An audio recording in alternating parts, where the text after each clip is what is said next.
Hi mga beshi! Samahan nyo nga kami ngayon ng asawa ko. Pupunta kami ngayon sa Teodoricos dito sa may San Rafael, Bulacan. Birthday kasi ng nanay niya. So naisipan nila doon na lang ganapin kaysa sa bahay. Kasi nga naman beshi, sa panahon ngayon hindi na usok maghanda ng bongga.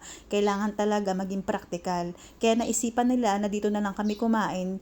Dahil kami-kami lang naman at hindi na kailangan mangumbida pa ng maraming tao. So yun na nga mga beshi, no? Sakto pagdating namin kinakantahan na yung binan ko.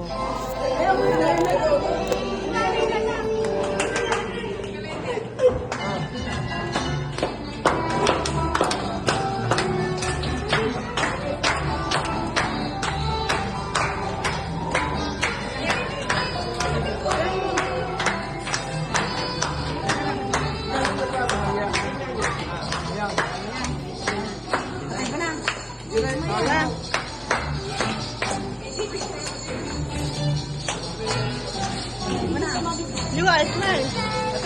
Umiti ka, umiti. Wish ka muna. Wish ko po. May pa never. Wala ka. Bal mo na. So paano mga beshi, kakain muna kami ha, hanggang sa muli. Kita tayo on my next vlog mga beshi. Bye-bye! Lalapang muna ang beshi nyo. Bye!